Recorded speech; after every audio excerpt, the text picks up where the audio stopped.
हाय के हाय नीलू।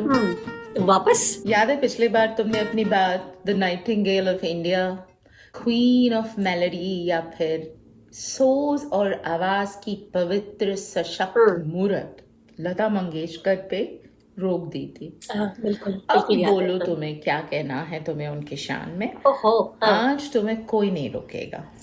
हाँ बिल्कुल तो तुम्हारे ही लफ्जों में दीदी प्यारी सी सलोनी सी सुरीली सी छोटी सी सादगी लिए दीदी।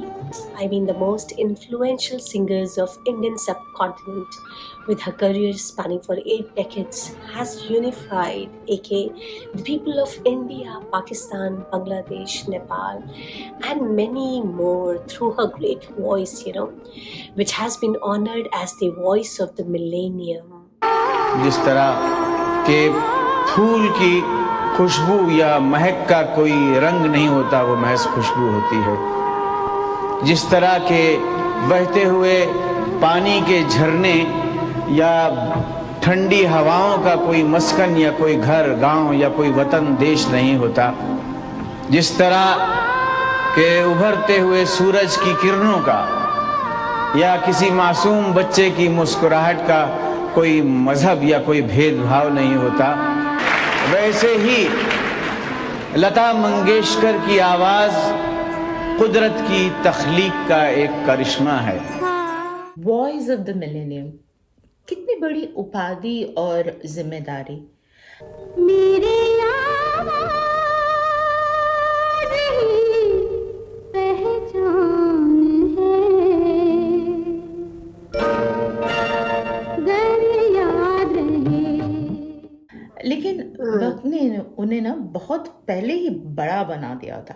मतलब परिवार का भार है ना जो उन पे था। मतलब 13 इयर्स के एज में हर फादर पास्ड अवे और संगीत और नाटक के माहौल में पली हमारी दीदी, she had to earn a living at that mere age of 13 through her singing. और तब से लेकर अब तक अपने 92 साल तक 92 years, रुकी नहीं है, बस गाते ही चली गई। दुनिया में हम आए हैं तो दुनिया में हम आए हैं तो जीना ही पड़ेगा। जीवन है अगर जहर तो पीना ही पड़ेगा। और एक इसी जीने के लिए उन्होंने एक्टिंग का सहारा लिया। मतलब 13 साल की उम्र में इतनी शर्मीली सीधी सादी लड़की, उसको एक्टिंग के लिए जाना पड़ा अपनी पहली फिल्म से, and went on to become an actress with Marathi movie with master Vinayak, you remember, Nanda ji के फादर। और उनकी पहली फिल्म पहली मंगल गॉड इन 1943 पहली बार एक्टिंग की और खुद के लिए गाने भी गाए। कितना मुश्किल काम होगा करना। तो इसका मतलब ये छुपी रुस्तम थी, इनको एक्टिंग भी आती थी, इनको गाना भी आता था। But I know this fact कि उनका ना जो she got a break in 1948 शायद विद क्या था वो मजबूर मूवी, गुलाम हैदर्स। हाँ, उसके बाद सारे उस दौर के जो महल आएगा आने वाला महल, दुलारी, बरसात, अंदाज and the rest is history. और गुलाम हैदर खेल को पहली जब ये मिलने गई थी पहली बार, तो इनको सुबह से लेकर शाम तक वेट करना पड़ा था क्योंकि वो रिकॉर्डिंग कर रहे थे। इनका नंबर आया था सुबह 8 से उसके 5 बजे शाम को इनका नंबर आया था। और उन्होंने सुना और उसके बाद इन्होंने इनको चांस दिया। मतलब देखा जाए तो ये इन्होंने ही बनाया, गुलाम हैदर ने ही बनाया है हमारी लता जी को, इतनी ग्रेट सिंगर। तो वो गाना ना, जिया बेकरार है आई बहार है, आज हमारे बाल माँ तेरा इंतजार है। So much so that she holds the Guinness record for most recorded artists in the world. More than 30,000 songs in 14 languages for over 80 years. AK, what an Himalayan achievement. काश मैं हीरोइन होता और लता जी मेरे लिए गाती और मैं पर्दे पर उसको परफॉर्म करता।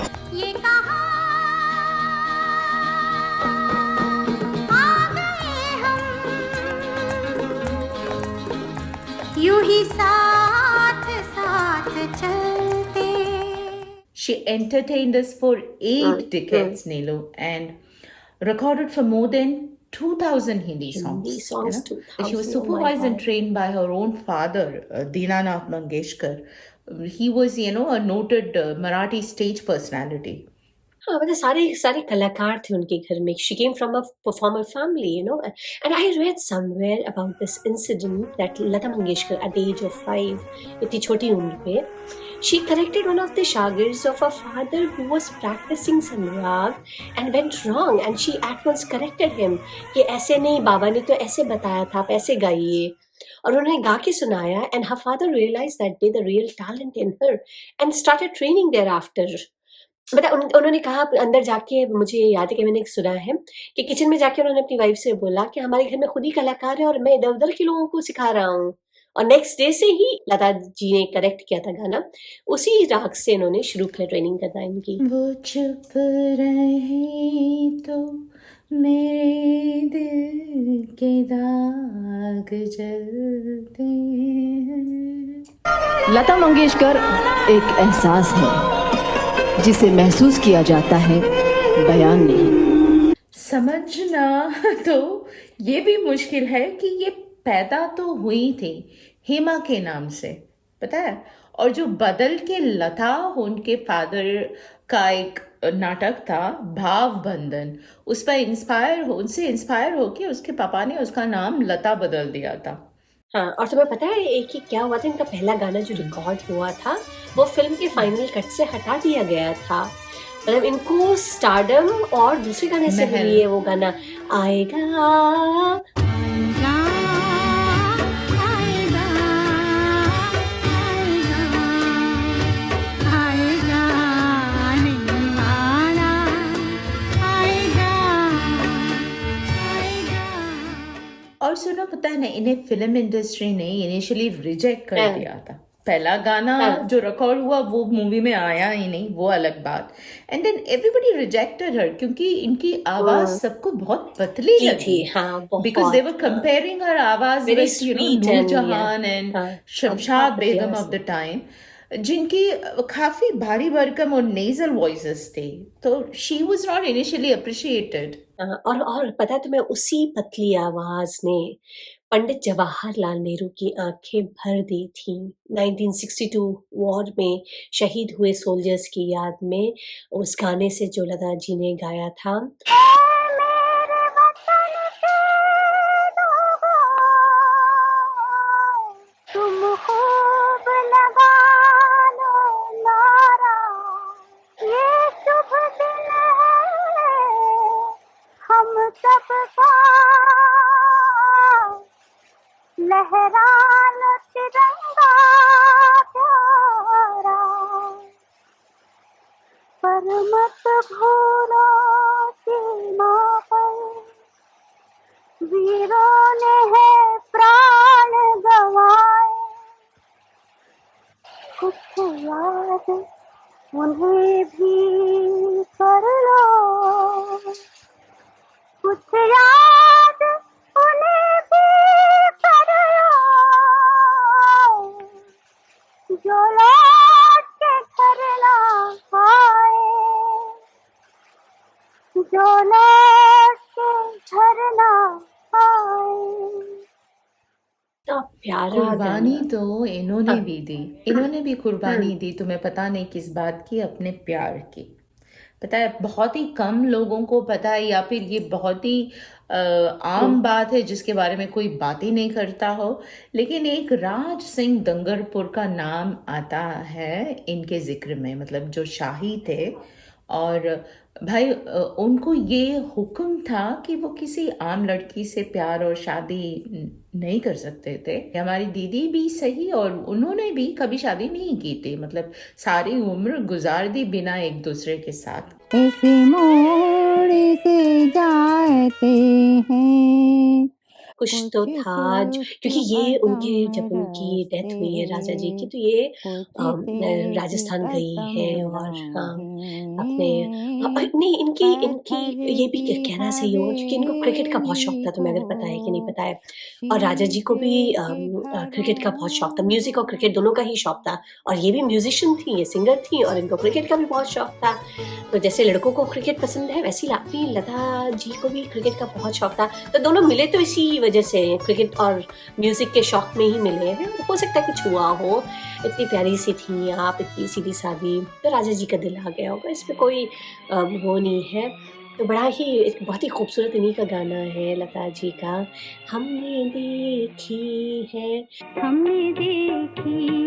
उन आँखों की महकती खुशबू, हाथ से छू के इसे रिश्तों का इल्जाम न दो, हमने देखी है। सोचो दोनों ही म्यूजिक और क्रिकेट लवर्स अपने अधूरे प्यार के साथ इस दुनिया से रुखसत हुए। मतलब देखा जाए तो एक के सब कुछ होने के बावजूद दो दिल ना मिल सके। मतलब what an irony of life कि आप इतने मकाम पे पहुंच के, इतना सब कुछ होने के बावजूद आप ये छोटा सा फैसला लेने में हिम्मत नहीं दिखा पाते हैं किसी भी तरफ से, चाहे राजा जी की तरफ से। राजा जी दिखा पाते तो शायद हो जाती। मुझे तेरी मोहब्बत का सहारा मिल गया होता, अगर तूफान नहीं आता, किनारा मिल गया होता। रोमांस आपका फेवरेट सब्जेक्ट है, तुम भी लेकिन डूब गई थी गाने में, Changing the देखो। topic. हाँ हमारी दीदी अपना गाना हाँ, खुद हाँ। कभी नहीं सुनती हाँ। थी, पता है, क्योंकि हमेशा जब भी वो अपना गाना खुद सुनते थे तो उसमें उनको हाँ, हाँ, हाँ। बहुत सी गलतियां और खामियां नजर आती थी। और एक बार शायद ये गाना रिकॉर्ड करते करते बेहोश भी हो गई थी। नौशाद साहब का गाना था, थोड़ा लंबा और गर्मी गजब की थी उस दिन। तो फाइनल रिकॉर्डिंग में फैन बंद करना पड़ा था क्योंकि पिन ड्रॉप साइलेंस चाहिए होता है आपको गाने की रिकॉर्डिंग में। और जब गाना बहुत बार रिकॉर्ड किया जाता है तो आप एकदम पसीने पसीने भी और हालत खराब हो जाती है, जिसकी वजह से ये फेंट हो गई थी। ओह, ये पता, ये पहली बार सुन रही हूँ, लेकिन बहुत सारे ऐसे रहे होंगे किस्से। देखो, जब इतने हजारों तादाद में आप किसी ने गाना गाया है तो हर किसी गाने के बीच का कुछ ना कुछ ऐसे स्निपेट्स तो मिलते रहेंगे। शायद सबको ही जानता है, इनका फेवरेट म्यूजिक कंपोजर रहे हैं मदन मोहन जी, और जिन्हें ये अपना भाई मानती थी। शायद नहीं, बिल्कुल अपना भाई मानती थी के। और इन्होंने सारे बड़े म्यूजिक कंपोजर्स के साथ काम किया है, सब एक से एक बड़ा नाम, एक्सेप्ट वन, ओपी नैयर जी। हाँ, वो फैक्ट मुझे भी पता है। उनके साथ कोई काम नहीं किया है। OP Nayyar ji, she never sang for him, and सबसे ज्यादा ओपी नैयर ने लेकिन आशा भोसले को गवाया है। तो एकदम रिकॉर्ड तोड़ काम किया है आशा भोसले एंड ओपी नैयर ने। आशा जी ने काफी काम किया उनके साथ। हाँ, आई थिंक नैयर जी का म्यूजिक स्टाइल लता जी से मैच नहीं करता होगा। और मुझे याद है कि उन्होंने एक बार दोनों ने ट्राई भी किया था एक गाना को रिकॉर्ड करने के लिए, लेकिन लता जी को साइनस होने की वजह से वो रिकॉर्डिंग नहीं हो पाई थी। और उसके बाद उनको कभी दोनों को मौका ही नहीं मिला एक साथ काम करने का। या but then he was a very successful music director at the time. हाँ, ये भी एक कहने की बात है वैसे बड़ा। हालांकि ओपी नैयर जी बहुत बड़े नाम है, बहुत गाने बनाए एक से बढ़कर एक, लेकिन लता जी का साथ नहीं हुआ उसमें। तेरे बिना जिंदगी भी, लेकिन जिंदगी तो नहीं, जिंदगी नहीं, जिंदगी नहीं, जिंदगी नहीं। शिकवा शिकायत सब खत्म हो जाती है जब उनकी आवाज कानों में गूंजती है। तू जहाँ जहाँ चलेगा मेरा साया साथ होगा, मेरा साया, मेरा साया। मतलब she is always with us. She is an indivisible part of all our lives. She is part of our culture, our identity as an Indian. जैसे जैसे तुम्हारे इस बात से याद आ रहा है, जैसे जैसे आम का अचार हो या माँ का प्यार या बाबूजी के संस्कार या फिर बोलो लता दीदी के गानों का भंडार, कैसे छूटेगा, कैसे छूटेगा ये कि हर सुबह उनके गानों का सुनने का व्यवहार, तुम्हारा मेरा हम सबका। लता किसी तारीफ के नहीं बल्कि परस्तिश के काबिल हैं। उनकी आवाज सुनने के बाद कुछ ऐसा अलमतारी हो जाता है जिसको बयान करना बहुत मुश्किल है। यूं समझिए जैसे कोई दरगाह या मंदिर में जाए तो वहां पहुंचकर इबादत के लिए खुद ब खुद सर झुक जाता है। इस मोड़ से जाते हैं कुछ सुस्त कदम रसते, कुछ तेज कदम राहें। Seriously, our songs are an अटूट part of our lives. अटूट part of our lives her song. मतलब इतने गाने जब याद आ रहे हैं तो मैं गा दे रही हूँ। मतलब सोचो जिसने मधुबाला की मुस्कुराहट में घुस के वहीदा रहमान और सुचित्रा सेन जैसे बहुत संजीदगी, मतलब कि सीरियसनेस की बारीकियों को समझ के अपनी आवाज़ को मोल्ड किया है। मतलब नरगिस की अदाओं को एक अलग जलवा दिया है उनकी गायकी ने। ऐसे ऐसे आवाज़ को ना, मतलब it was moulded according to whoever was the heroine on the screen। ऐसी एक आवाज़ को किसका सलाम नहीं मिलेगा। मेरा सलाम ले जा, दिल का पयाम ले जा, उल्फत के जाम ले जा, उड़न खटोले वाले राही। सही है कि चैलेंज तो लेने में वो कभी पीछे नहीं हटी। याद है तुम्हें जब दिलीप कुमार ने उन्हें अब फिल्म अंदाज के वक्तों में उर्दू डिक्शन पे तवज्जो देने को कहा था और तब उन्होंने जी जान लगा दी थी उसे परफेक्ट करने में।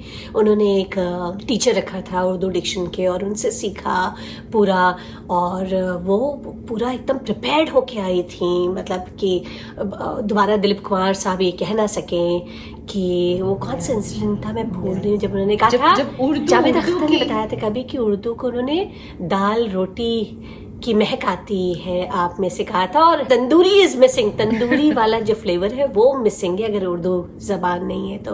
शायद ऐसा कुछ हुआ था कि बहुत सादा है नहीं, लेकिन बदन कैसे, मतलब तुम्हें वो रस्म उल्फत गाना याद है, उसमें उनकी उर्दू वाला जो डिक्शन है वो एकदम उभर के आया है। सच अ डिफिकल्ट गजल बाय नौशाद साहब। नौशाद बहुत ही मुश्किल गाना था वो।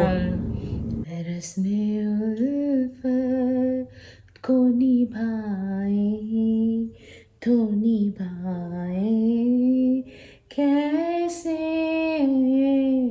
एक सांस लेने का भी टाइम नहीं मिला होगा इस गाने में उनको। ऐसे उतार चढ़ाव है इस गाने में और डिफिकल्टी की अगर बात चली है तो मैं तुम्हें नौशाद साहब का वो गाना याद है, तेरे सदके बलम न करे कोई गम, ये समाए जहां फिर कहां।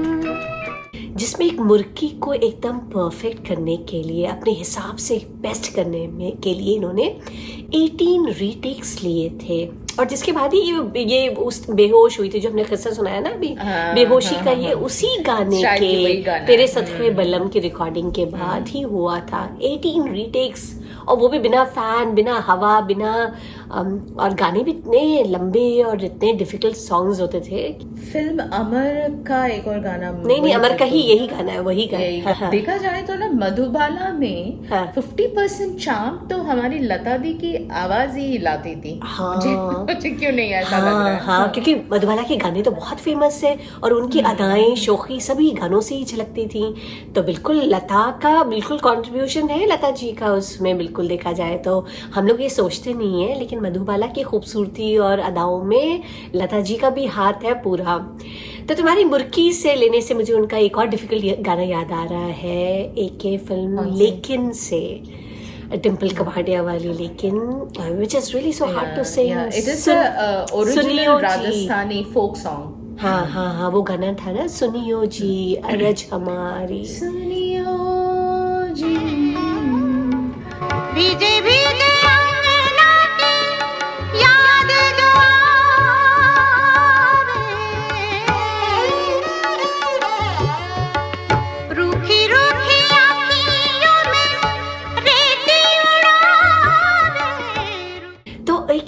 एक और गाना, इतने डिफिकल्ट गाने के बाद एक और गाना मैं यहाँ पे जिक्र करना चाहूंगी जो मुझे बहुत पसंद है। लता दीदी का बहुत ही वर्सटाइल सॉन्ग है।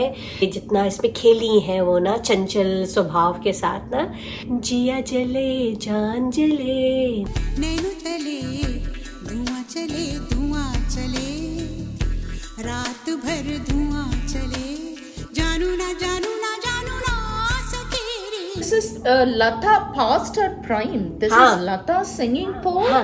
A.R. Rahman when she was already Almost, what, yeah. 80 plus or something. हाँ. एकदम दुल्हन के लिए क्या कहते हैं, पहली रात है, दुल्हन के लिए ये गाना। और इतनी यंग प्रिटी जिंटा पे पिक्चराइज हुआ था उस टाइम। इतना ब्यूटीफुल सॉन्ग है। दिल से ये शायद 4-5 साल बाद आया था, इससे पहले आया था हम आपके हैं कौन, और उसी में लोगों ने थोड़ी बहुत नेगेटिव रिव्यूज देना शुरू कर दिया था कि लता की आवाज थोड़ी सी ओल्ड लग रही है। दीदी पता है तेरा वो कौन सा तेवर गाना था? दीवाना, वो भी तो गाया था इन्होंने।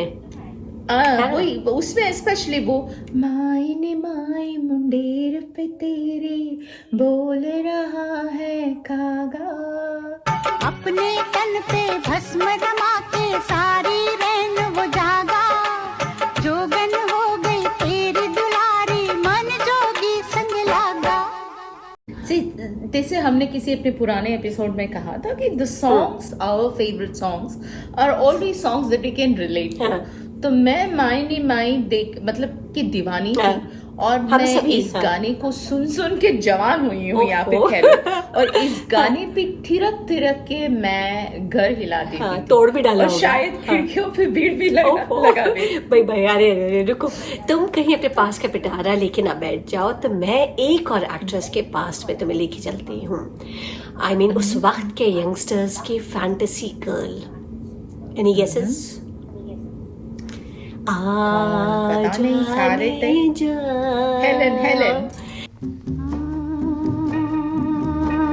जाने जा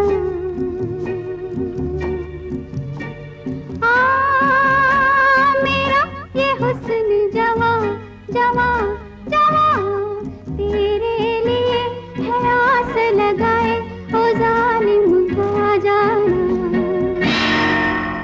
और पता है इस गाने की खासियत ये है कि ये पहला कैबरे नंबर था। लता जी की आवाज में। और लोगों को पता नहीं कि ये लता जी ने गाया है, क्योंकि this looks like any Asha Bhosle. पता है हेलन के लिए जो माहौल उनकी आवाज से बनाया, मतलब, और लता जी के लिए कितना आसान या कितना मुश्किल रहा होगा ये गाना, इस तरह का गाना, ये सोच के कि ये कैबरे सॉन्ग है और इस तरह से पिक्चराइज होगा, तो ये भी काबिले तारीफ है देखा जाए तो वर्सेटाइल तो थी ये। कहाँ से तुमने छलांग मारी है पता है? तुम सुनियो जी आरज मारी एकदम, वहां से जिया जले पे आ गए रहमान, और अभी तुम ले गई अब कैबरे नंबर तक। कितनी वर्सेटाइल दिखा रही हूँ मैं तुम्हें। नहीं दैट जस्ट हमने छलांग नहीं मारी है, छलांग मारी है लता जी ने। ये देखो ना, हमने कहा छलांग मारी है, हम तो उनके गाने याद कर रहे हैं, और इतनी खूबसूरती से मारी है कि बिल्कुल भी पता ही नहीं चला कि ये लता जी की आवाज है। नहीं, हम जब बातों का सिलसिला शुरू करते हैं ना, तो मुझे इतने सारे गाने याद आ रहे हैं। अभी पता नगीना एक मूवी आई थी, पता नहीं, बहुत पुरानी मूवी 1951 की, नूतन और नसीर खान साहब पे पिक्चराइज था। तूने हाय मेरे जख्म जिगर को छू। अरे ये वो तो नहीं है, तूने हाय मेरे जख्म जिगर को छू लिया तूने।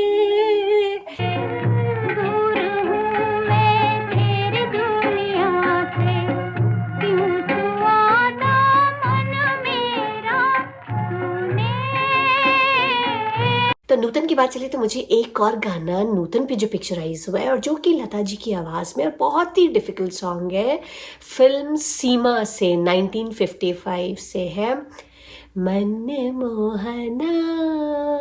बड़े झूठे हार के हार नहीं माने, हार के हार नहीं माने, मन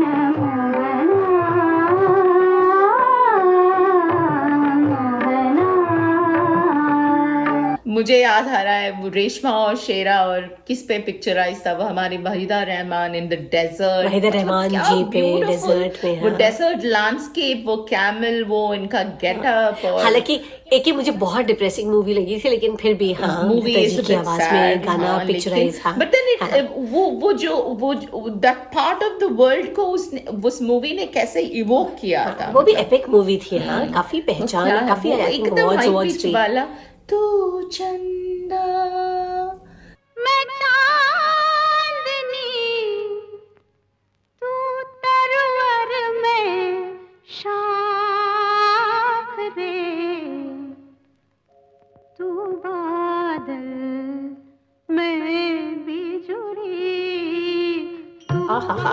देखिए वैसे भी मैं तुम्हें लता जी के गानों में बिल्कुल भी हरा नहीं सकती हूँ, मुझे पता है। तुम्हारे पास ढेरों गाने होंगे, तुम्हें अगर मैंने छेड़ दिया तो मुझे शुरू होगी तो रुकोगी भी नहीं। तुम्हें याद आ रहा है? नहीं, तुम रुकोगी भी नहीं तो। लेकिन मैं अपना फेवरेट एक सॉन्ग शेयर करना चाहती हूँ तुमसे, जो कि तुम्हारी फेवरेट एक्ट्रेस पे पिक्चराइज हुआ है, हेमा मालिनी पे। तुम्हारी क्या, मेरी भी फेवरेट एक्ट्रेस पे पिक्चराइज हुआ है।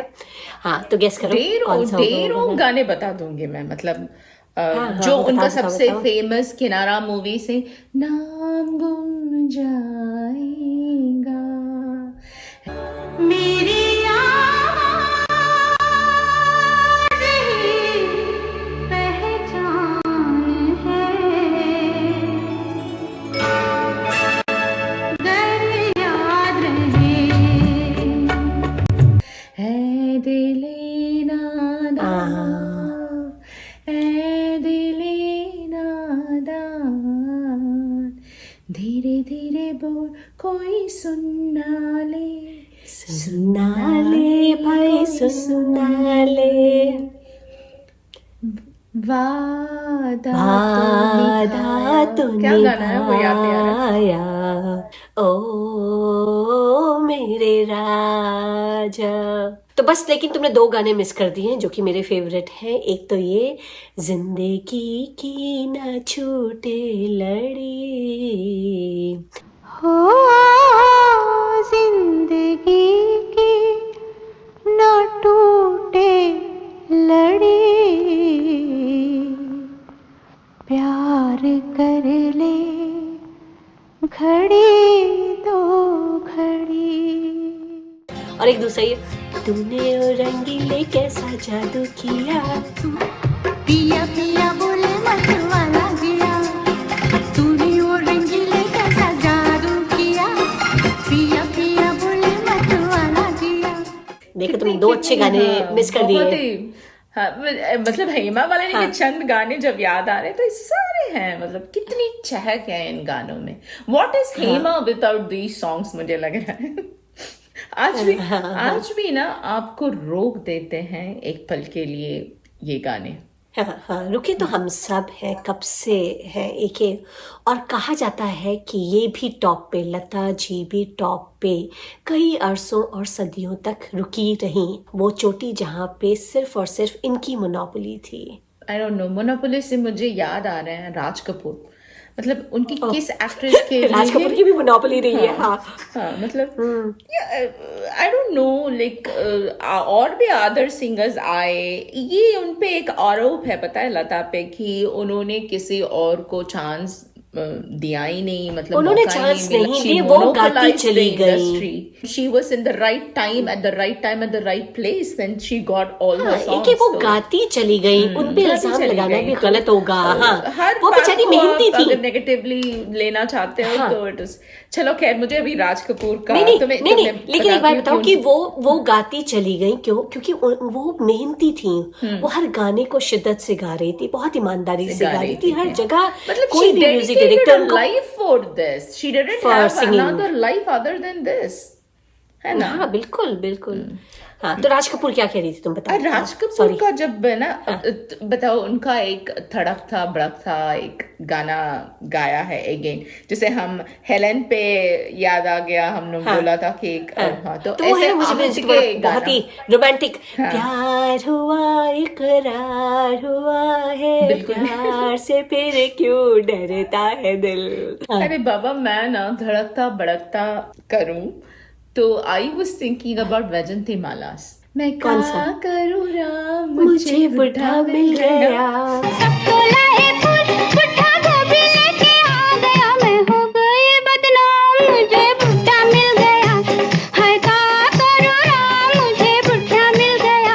होय होय बुढ़ा मिल। मतलब इतने तेवर है नीलू इसमें, इस हाँ, गाने में। I love this It song. looks as if Lata the is dancing. हाँ, सोचो कितना कोई खड़ा होके स्ट्रेट माइक पे ये गाना एकदम वाइट साड़ी पहन के लपेट के कोई गा रहा है, कोई बिलीव ही नहीं करेगा। हाँ, हाँ, हाँ। मतलब इतनी क्या लय में, क्या वो मूड भी, एक गाने को मूड देना भी बड़ी बात है। जो लता दीदी उसमें एक्सपर्ट हो गई थी, मूड देना गाने को।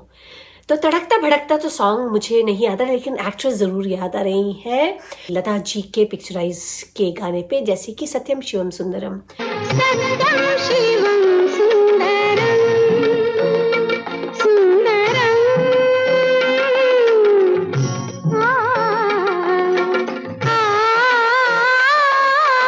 सत्यं शिवं सुंदरं। भोर भये पनघट पे यशोमती मैया से बोले नंदलाला, राधा क्यों गोरी मैं क्यों काला। तो कितने सारे गाने जो एकदम सेक्सी एक्ट्रेसेस पे लता जी के गाने पिक्चराइज हुए हैं, सोचो।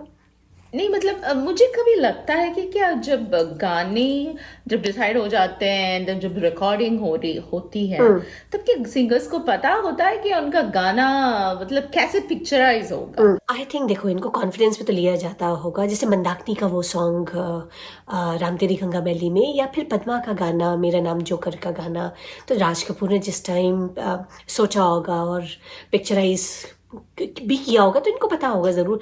में क्रिएटिविटी में आप कंडीशन नहीं रख सकते हैं, और ये सारे आर्टिस्ट लोग समझते हैं, जानते हैं।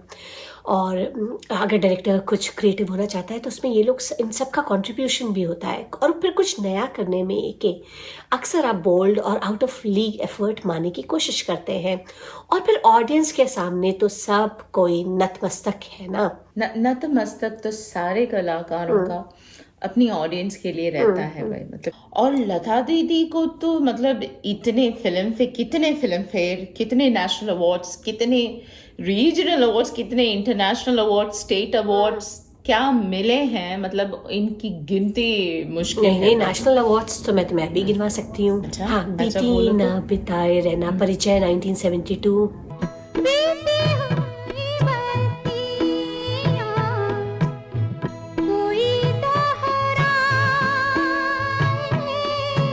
अच्छा, रूठे रूठे पिया मनाऊं कैसे 1975, कोरा कागज, रूठे रूठे पिया पिया, रूठे रूठे पिया, मनाऊं कैसे रूठे रूठे। और यारा सिली सिली लेकिन का 1990 का सॉन्ग।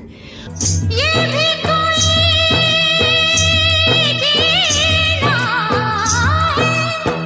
ये भी कोई मरना, यारा सिली सिली बिरहा। और इनको मिला था Dada Saheb Phalke award in 1989 and Bharat Ratna in 2001। तो ये तो सारे इनके नेशनल और इंटरनेशनल सॉन्ग्स के लिए अवार्ड जो मिले हैं वो हैं। पता है, I remember France conferred her with National Order of the Legion of Honour. बहुत लंबा चौड़ा एक अवार्ड है, कंट्रीज हाईएस्ट सिविलियन अवार्ड। वो कौन सा ईयर था? 2007 शायद। that made me, all of us, not just me, all of us so proud, और Yeah, 4 फिल्म फेयर अवार्ड्स हैं शायद। इतने फिल्म फेयर अवार्ड मतलब जैसे गिन नहीं सकते, ऐसा नहीं। नॉमिनेट तो सब में होती थी। हाँ। जो मिले हैं वो ये हैं। वो कौन सा हमारा मधुमती वाला, उसको शायद मधुमती का जगन। मैं तो कब से खड़ी इस पार, ये अखियाँ थक गई पंख निहार, आजा रे परदेसी। कहीं दीप जले, कहीं दिल। 20 साल बाद वाला। 20 साल ओ, बाद हाँ, एकदम हाँ, हॉन्टिंग। 20 साल बाद। फिर खानदान वाला नूतन और सुनील दत्त हाँ। पिक्चराइज्ड। तू ही मेरी पूजा, तुम ही देवता हो, तुम ही देवता हो। जिधर देखती हूँ उधर तुम हो, न जाने मगर किन ख्यालों में गुम हो। और कौन सा जीने की राह वाली कि आप मुझे अच्छे लगने लगे। आप मुझे अच्छे लगने लगे, सपने सच्चे लगने लगे। अच्छे लगे। इसमें कितने वो सब है ना, कितना स्टाइल है इनमें, अदायगी है गाने में, जो कि लता जी ने काफी अच्छे से समझा और अपनी गायकी, इसीलिए शायद उनकी इतने लंबे अरसे तक गाना गाती रही हैं। हाँ, उनको रीजनल और इंटरनेशनल्स बहुत सारे मिले हैं। लता जी वो नाम है जिसका टैटू हमारे दिलो दिमाग पे छप चुका है। वो आवाज है जिसकी गूंज हमारे कानों में एडजस्ट हो चुकी है, वो बस गई है। वो यादें हैं जो अक्सर हमें गुदगुदा के, मुस्कुरा के आंखें हमारी तर कर जाया करती हैं। वो शख्सियत अब हमारे बीच में रहे ना रहे, महका करेंगे बन के कली, बन के सबा, बागे वफा में। रहे न रहे हम